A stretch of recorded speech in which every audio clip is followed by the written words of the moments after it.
pues un poco hacer esa evaluación. El tema de energía fue un tema clave en el cuatrienio pasado, fue un tema, le costó la primaria Gobernador Pierluisi. a Pedro Pierluisi, fue tema fundamental en la campaña para todos los candidatos.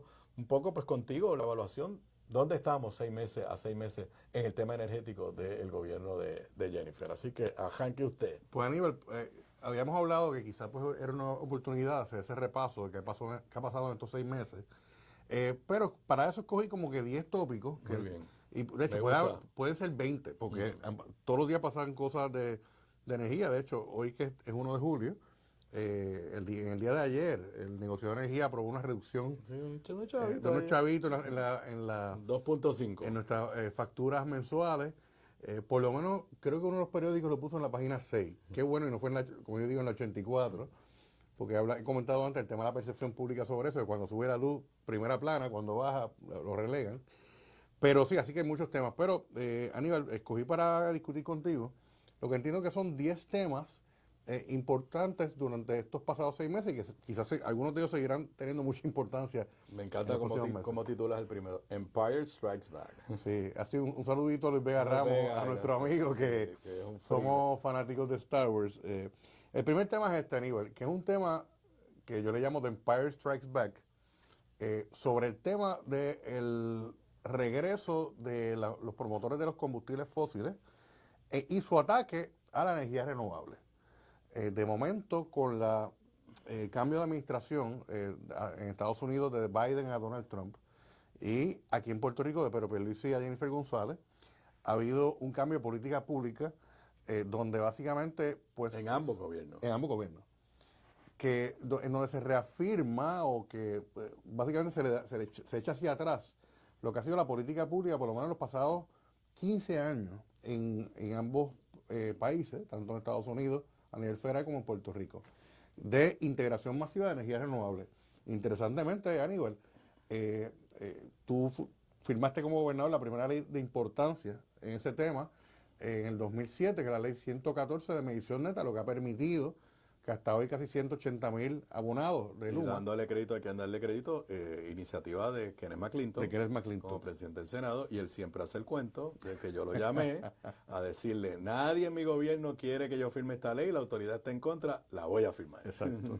De hecho, sí, me dice Kenneth que dentro de esa comunicación, pues básicamente que se le transmitió que, mira, de la autoridad te manda a decir de que se aprobó la ley, pero no la vamos a implementar. Y eso fue la realidad. Esa fue la verdad. Que no se implementó por muchos años. Pero básicamente ha habido tanto en Estados Unidos como aquí a nivel de Puerto Rico, un discurso de que la integración masiva de energía renovable es hasta incluso peligrosa para la red, que crea inestabilidad y un montón de historias en cuanto a eso. Y realmente aquí en Puerto Rico se manifestó Aníbal con la firma por la gobernadora de la ley 1 del 2025. Su primera ley fue para quitar las metas intermedias de energía renovable que tenía nuestra política pública energética. Básicamente, esas metas, como hemos discutido antes, Aníbal, realmente nunca se han cumplido. Realmente, cuando estaba la autoridad no le importaba la energía renovable. Y como digo siempre aquí, la opositora principal a la energía renovable en Puerto Rico siempre fue la autoridad. Eso yo sé que genera controversia lo que dije, pero ha sido una realidad en la práctica. Sin embargo, pues hubo una serie de leyes y unos movimientos que facilitaron la integración, la política de integración masiva de renovables, pero ya tanto en Puerto Rico como en Estados Unidos, las políticas públicas están privilegiando más a los combustibles fósiles, en Puerto Rico en particular a nivel al gas natural. Al gas natural. Así que yo creo que ese es el primer tópico de importancia. Y hay que añadir que en estos 6 meses el gobierno de Trump, pero con la anuencia del gobierno de Jennifer, nos tumbó los 300 y pico de millones que quedaban para proyectos renovables, dizque para moverlos a generación o lo que sea, y al día de hoy lo que sabemos es que no están para renovables, pero no sabemos para qué está. Ahí estaban, Aníbal, los $1,000 millones que asignó el Congreso, Sí. se los asignó al Departamento de Energía Federal, más o menos la mitad de ese dinero, los 400 y pico millones, si mal no recuerdo el número, era dirigido a un programa para instalar sistemas solares en casas de personas de bajos ingresos en Puerto Rico, y también una partida de eso para otorgar unas garantías o para fortalecer unas garantías para las compañías solares mayores, que eso ayudaba al financiamiento aquí. Y esas partidas, pues ahora mismo todavía se había indicado de que se iba a, como tú bien dices, a reasignar, pero incluso hay unos sectores, hay congresistas que le han escrito, para evitar que eso ocurra, pero eso ha sido es parte de ese drama. Así que ha habido un cambio de política pública donde la política pública de integración masiva de renovables se pretende abandonar. Claro, eso es unos tópicos. Yo creo que amarrado con eso, Aníbal, un tema que ha impactado, que no es un tema de Puerto Rico, pero ha impactado la discusión en Puerto Rico y en otros lugares del mundo, es el apagón masivo del 28 de abril en España. Porque ese tema hay que atarlo al primero. Cuando ocurre el apagón masivo, los sectores promotores de los combustibles fósiles dijeron, ya ven, mire lo que ha causado la energía renovable, que es un país estable en términos energéticos como España, colapsó el sistema y rápido fueron a culpar a la energía renovable. La verdad del caso, Aníbal, es que 2 meses después, ahora en junio, han salido informes, tanto del gobierno de España, como ayer salió, creo que en estos días salió un informe de NERC, que es una entidad, no sé la sigla, pero una entidad sobre el tema energético de Estados Unidos, que no culpa a la energía renovable, sino culpan a otros factores técnicos sobre el tema. Y yo creo que eso es importante porque va atado al primer tema como tal. Creo que el tercer tópico de importancia, Aníbal, en lo que ha pasado en el gobierno de Puerto Rico en estos 6 meses, ha sido la creación por orden ejecutiva de la Oficina del SAR de Energía. Y en este caso, pues, la gobernadora Jennifer González nombró al ingeniero Josué Colón como director de las autoridades de las alianzas público-privadas y SAR de Energía. Pues, un nombramiento por ley, otros por orden ejecutiva, y eso me parece que es un paso muy importante. Yo personalmente apoyo tanto la creación de la oficina como el nombramiento de Colón, que es una persona extremadamente capacitada y con mucha experiencia, porque hacía falta alguien de la rama ejecutiva que estuviera a cargo de administrar las distintas piezas del rompecabezas energético, que esa figura no existía después que se le quitaron esos poderes a la Autoridad de Energía Eléctrica en el 2018. Pero me llama la atención que la gobernadora lo hizo por orden ejecutiva, yo lo puedo entender para que arrancara, pero nunca envió un proyecto de ley. Y por ejemplo, pues tú por orden ejecutiva le puedes dar cierto poder sobre la propia Autoridad de Energía Eléctrica, pero la presidenta de la autoridad tiene los poderes que dice la ley. La Junta de Gobierno tiene los poderes que dice la ley. O sea, Josué Colón no puede ir por encima de ellos. Los puede persuadir y puede decir, yo tengo el oído de la gobernadora. Así que me llaman, y ni hablar de la relación con los privatizadores. Y con el negociado de energía. Y con el negociado de energía. Así que, no sé, me llama la atención que, y aunque comparto contigo, que uno nota un cambio en la figura de José Colón versus Fontanera, que se llamaba, el que dirigía... Fermín Fontana. Fermín, no hay duda que uno nota un cambio, pero no sé, me llama la atención que la gobernadora no haya dicho, y esto empezó por la ejecutiva, y aquí está el proyecto de ley para de verdad darle poderes a esa figura del SAR de energía. Me parece, Aníbal, que detrás de ese tema también del SAR de energía está el tema principal tal vez de la campaña política del 2024, que si tú miras para atrás, ¿qué tú recuerdas de temas sustantivos en la campaña del 2024, más allá de que Luma se va, ¿verdad? Que era la posición de todo el mundo, de todos los candidatos políticos. La pelea era quién lo iba a sacar a Luma más rápido. Exacto. Y la verdad, pues llevamos 6 meses, no nos consta que se estén siguiendo los pasos contractuales para sacar a Luma, porque hay unos pasos, y lo hemos discutido aquí en el programa, que según el contrato tú tienes que notificar el gobierno tiene que notificar unos incumplimientos, Luma tiene el derecho a curarlo. Se activan hasta, me parece que unos mecanismos de mediación. Correcto.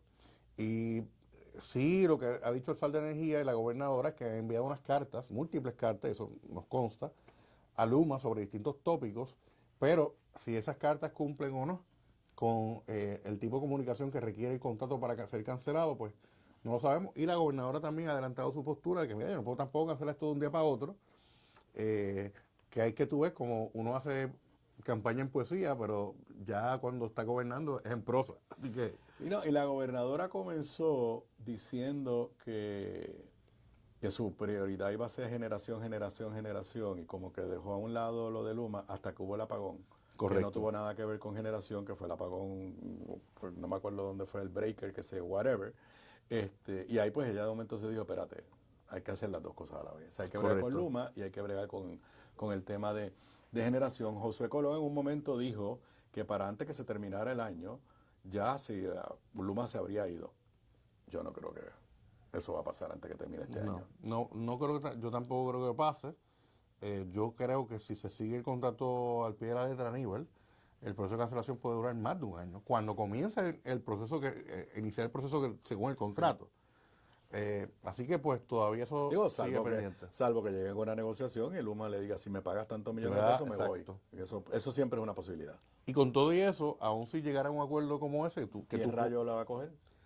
Ese es el tema, y además va a haber una transición. O sea que si Luma y el gobierno acordaran lo que como tú mencionaste, tiene que haber por lo menos un año de transición, porque entonces tendría que empezar un proceso para escoger una compañía nueva, o buscar request for qualifications, y después un RFP, y eso pues tarda también. Así que posiblemente, si todo eso ocurriera entre el 2025 y el 2026, para el año 2028 es que estaríamos quizás terminando el proceso y ya estamos en año electoral. Ok, ¿qué más? La guerra de todos contra todos. La guerra de todos contra todos, de momento, tal vez, Aníbal, por la ausencia de una figura central como había antes, cuando existía cuando la Autoridad de Energía Eléctrica tenía todos los poderes, pues la figura central para administrar el sistema era la autoridad.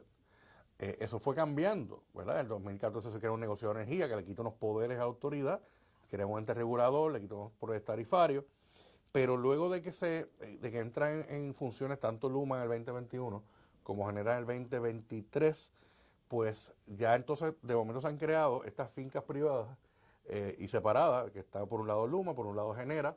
La autoridad sigue teniendo un rol y obviamente el negociado y ahora el SAR. Y lo que hemos visto en estos 6 meses, unos conflictos entre Luma contra la autoridad, Genera contra la autoridad, alegaciones de que la autoridad eléctrica no está haciendo los desembolsos necesarios para que Luma y Genera operen efectivamente. Y esa pelea entre distintos actores continúa hasta el momento que estamos hablando. Y el negociado contra la autoridad, quejándose que la autoridad no entrega la información. Exacto. La Junta de Control Fiscal haciendo expresiones que le preocupan los atrasos. O sea, aquí como que... Es un free for all, sí, totalmente. Y ahí tengo que señalar que entonces noto una debilidad del SAR, porque un poco la teoría del SAR era que iba a haber alguien que va a poner orden en la casa. Y pues Josué Colón, tristemente, es parte también de la pelea de todos contra todos. Claro, es un actor en esa pelea también. Y obviamente pues esa situación pues no ayuda en nada a la buena administración del sistema eléctrico de Puerto Rico.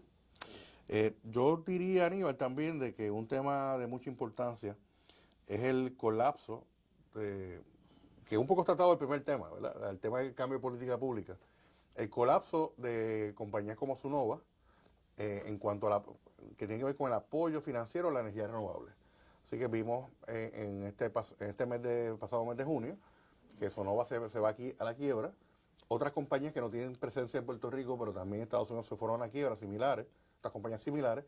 Pero en el caso de Sunova es muy importante porque, como hemos discutido aquí, es la compañía que ha apoyado financieramente a muchas de las compañías solares de Puerto Rico y que ha permitido crear unos mecanismos para que las personas puedan tener su sistema solar en su casa. Así que ahora mismo no tenemos certeza de cuál va a ser, primero, las consecuencias para los consumidores de la quiebra y segundo, las consecuencias para la industria de que ya ese actor tan poderoso como era Sunova no va a estar aquí. Y atándolo con las cosas de Donald Trump, se acaba de aprobar hoy en el Senado el Big Beautiful Bill. ¿Ya se aprobó, Ariel? Sí, se acaba de aprobar. Y había un lenguaje ahí devastador contra la energía renovable. Sí, Aníbal. Y eso puede tener unos efectos horribles. O sea, lo último que yo vi es que no solamente quitaba los incentivos que había dado Biden, sino que imponía ciertas penalidades, una especie de unos impuestos, o sea, que no estoy claro qué finalmente hace, pero el Big Beautiful Bill no es bueno para la política de promover en Estados Unidos la energía renovable. Ciertamente tenemos que ver cuál fue el lenguaje final que va a salir del Congreso a la firma del presidente Trump, pero ciertamente la aprobación del Big Beautiful Bill es una gran amenaza a la integración de energías renovables a nivel de todo Estados Unidos, incluyendo a Puerto Rico, porque ataca la base financiera de toda la transición energética, que son una serie de incentivos que se han aprobado desde hace algunos años para la industria de renovables. Aníbal, yo creo también que hay otro tema importantísimo, que es el asunto, la controversia sobre las conversiones a gas natural. Ha habido una controversia de años entre la Autoridad de Energía Eléctrica, cuando lo dirigía José Colón, y el negociado de energía, porque la Autoridad de Energía Eléctrica y ahora Genera han estado impulsando la conversión a gas natural de una serie de unidades a través de la flota de generación de las plantas de la Autoridad de Energía Eléctrica.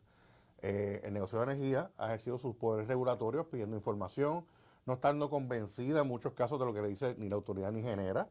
En algunos casos diciéndole, mire, ustedes me están mintiendo porque en un momento me dijeron que esta conversión iba a generar un ahorro, ponle, de 50 millones. Entonces, en una moción posterior le hicieron, lo bajan a 20 y después a 18. Pero ciertamente ha habido una controversia grande que continúa hasta hoy con el rol del negocio de energía y las conversiones a gas natural. Quiero atar eso también, Aníbal, dentro de los distintos tópicos, ¿sí? No, entonces sí es a lo que vas a entrar. Y entonces pues está la relación de Genera con New Fortress. Eso iba. Okay, eso iba, okay. Que precisamente en una de las resoluciones que el negocio de energía aprueba, dice, yo tengo que asegurarme como regulador de que no se cree un monopolio en Puerto Rico de la venta de gas natural.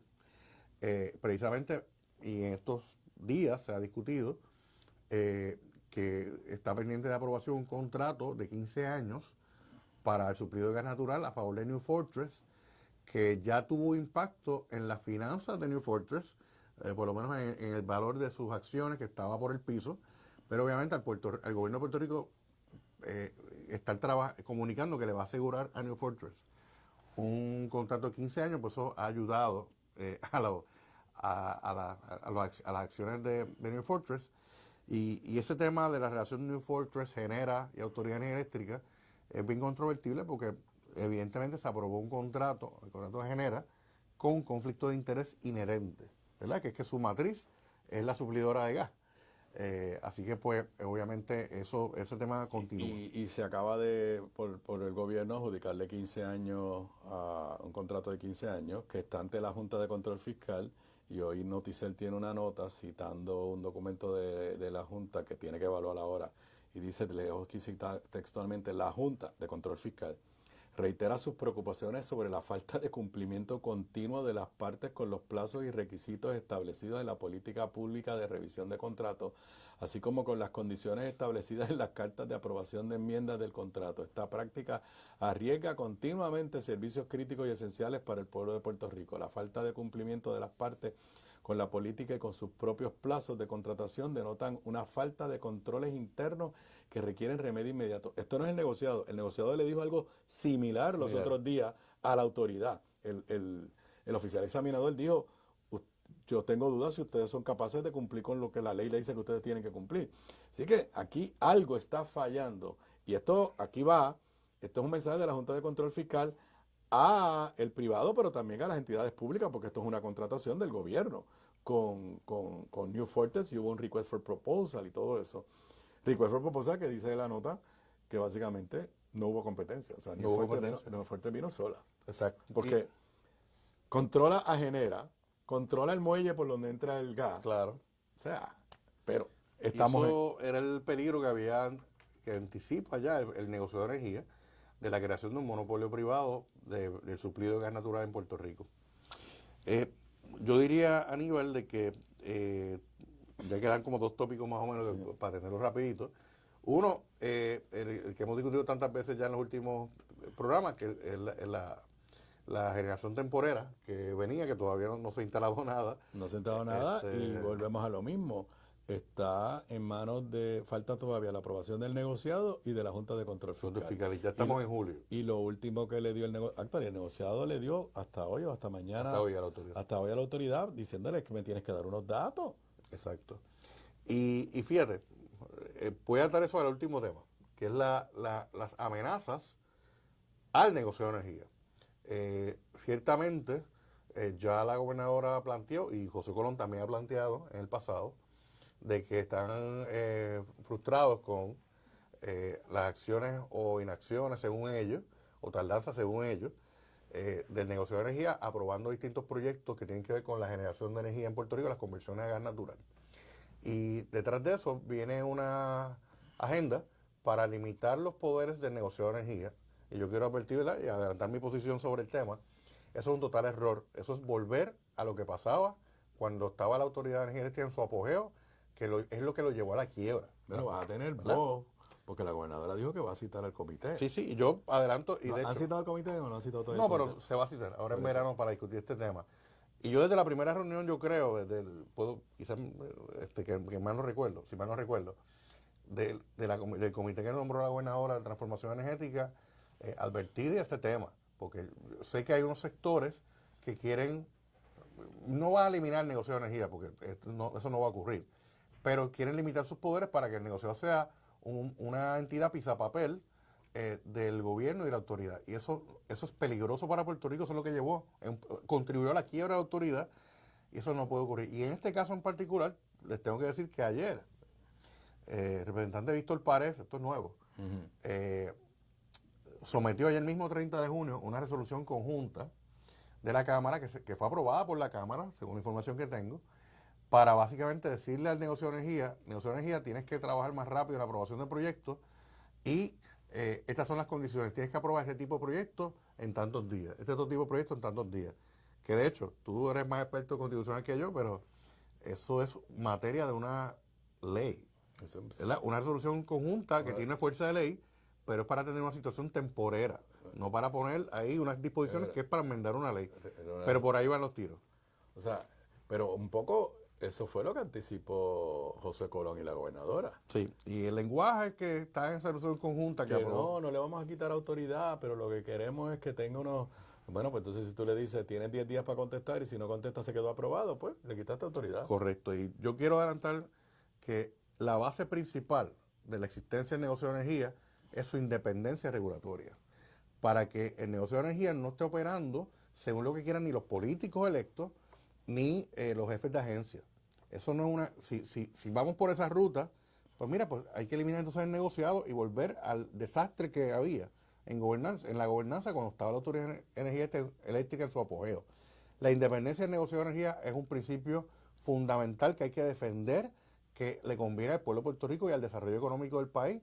Y yo hago un llamado a la Junta, que tantas veces se llena la boca diciendo de que defiende a la independencia regulatoria del negociado cuando le conviene, que está atento a este tipo de movidas de proyectos de ley que atentan con esa independencia y atentan contra el pueblo de Puerto Rico.